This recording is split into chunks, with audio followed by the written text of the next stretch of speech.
आप देख रहे हैं India news post MP headline media network, खबरों का नया अंदाज, सटीक खबरें और तेज रफ्तार।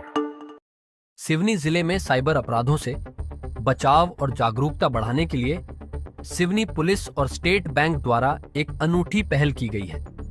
आज कोतवाली थाना परिसर से साइबर जागरूकता रथ को हरी झंडी दिखाकर रवाना किया गया। इस अभियान का उद्देश्य जिलेवासियों को ऑनलाइन ठगी, बैंकिंग फ्रॉड, फिशिंग और अन्य साइबर अपराधों से सतर्क करना है।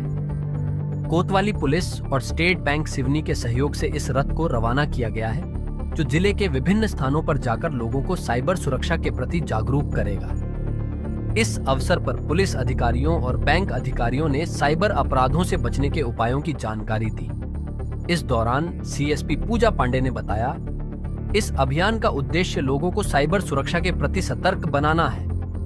ऑनलाइन ठगी, फेक कॉल्स और डिजिटल फ्रॉड के मामले बढ़ रहे हैं, इसलिए सावधानी जरूरी है। यह भी बताया, यदि कोई भी किसी साइबर ठगी का शिकार होता है तो तुरंत नजदीकी पुलिस थाने या साइबर हेल्पलाइन पर संपर्क कर अपनी शिकायत दर्ज करवाए।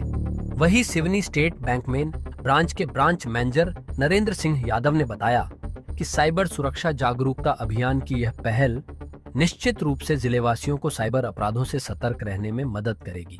आज एमपी पुलिस और एसबीआई बैंक के द्वारा एक साइबर सिक्योरिटी, फाइनेंशियल लिटरेसी और साइबर क्राइम से रिलेटेड एक वर्कशॉप का आयोजन हुआ है थाना कोतवाली परिसर में, जिसमें कि लोगों को साइबर न केवल साइबर क्राइम के बारे में अवेयर किया, बल्कि साइबर क्राइम से कैसे बचा जाए, इन चीज़ों के उसके बचने के जो उपाय हैं उसके बारे में भी उनको लिटरेट किया गया है। और साथ ही एक फ्लैग ऑफ सेरेमनी थी, जिसमें कि एक हम जागरूकता रथ को रवाना कर रहे हैं, जो कि जगह जगह पे जाएगा और लोगों को साइबर क्राइम के बारे में अवेयर करेगा। मैं लोगों से यही अपील करूंगी कि लोग जागरूक बने। बहुत सारे जैसे कि जो डिजिटल चीज़ें हैं या इलेक्ट्रॉनिक चीज़ें हैं, वो हमारे डे बाय डे की लाइफ में जो है वो इस हद तक शामिल हो गई, उनका उपयोग हम बहुतायत में मतलब लगभग करते हैं। तो उसको जब हम उपयोग करते हैं तो उसमें उचित सावधानी रखें, जैसे कि किसी से ओटीपी शेयर ना करें, अपना पासवर्ड जो है वो कॉन्फिडेंशियल रखें, किसी को ना बताएं। जब और साथ ही बहुत सारे जैसे अगर मान लो आपके साथ कोई फ्रॉड हो गया है तो आप साइबर हेल्पलाइन 1930 पे तुरंत सूचना दें। साथ ही नज़दीकी पुलिस थाने को भी सूचित करें इन सब चीज़ों के बारे में। ऐसा ना हो कि आप संकोच में उसको छुपा करके रखें और आपके साथ जो है वो और बड़ा फ्रॉड हो जाए, इसलिए इन चीज़ों के बारे में आप बहुत जागरूक रहें। बस मेरी लोगों से यही अपील है।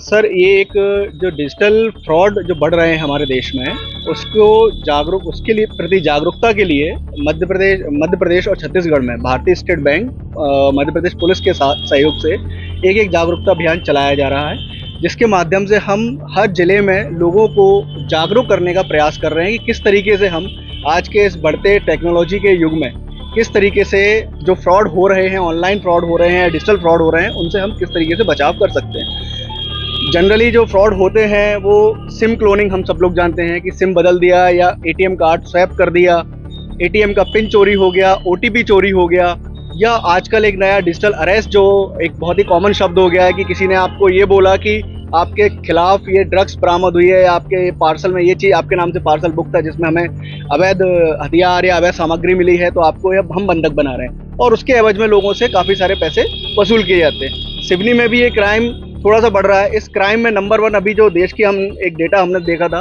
जिसमें कि महाराष्ट्र नंबर 1 था, और चूँकि हम एक नियरिंग स्टेट हैं और इवन हम बॉर्डर एरिया में रहते हैं, तो यहाँ पर ऐसे लोगों को फंसा के फ्रॉडस्टर उनके खातों का मिसयूज़ कर रहे हैं कि उनको मनी म्यूज़ के तौर पर यूज़ करना कि हम तुम्हारे खाते को किराए पर लेंगे, हम तुम्हें कुछ पैसे दे देंगे। पता चलता है कि उस किराए के खाते में ही बहुत सारे ट्रांजैक्शन होते हैं और फंसता वो इनोसेंट इंसान या मासूम व्यक्ति है। तो सर, सावधानी हमें सबसे पहले तो ये है कि किसी भी प्रकार के अननोन नंबर से अगर कॉल वगैरह आ रहे हैं उस पर हमें कोई रिस्पॉन्ड नहीं करना है। हमें ओटीपी या हमारे जो भी पिन वगैरह हैं वो कभी किसी को नहीं बताना है, चाहे कोई ब्रांच मैनेजर करके ही ना बोले कि नरेंद्र सिंह यादव हूँ मैं और मुझे ये बता दीजिए, तो कृपया करके उसमें हमें सावधानी बरतना है। दूसरा है कि हमें अगर कोई ये बोलता है कि आपने ये गलती की है, क्राइम हुआ, ठीक है, हमको थाने में या पुलिस जब तक हमसे संपर्क ना करे तब तक हमें उसमें अपने आप को अरेस्ट होने जैसी कोई चीज़ नहीं होने देना है। ये एक सावधानियां हैं। यदि आप हर खबर से बाखबर रहना चाहते हैं तो अभी आप हमारे इस YouTube चैनल को सब्सक्राइब करें और खबरों की नोटिफिकेशन पाने के बेल आइकॉन पर भी जरूर क्लिक करें। यदि आपको हमारी खबरें पसंद आई हो तो वीडियो को लाइक और शेयर करना ना भूले। धन्यवाद।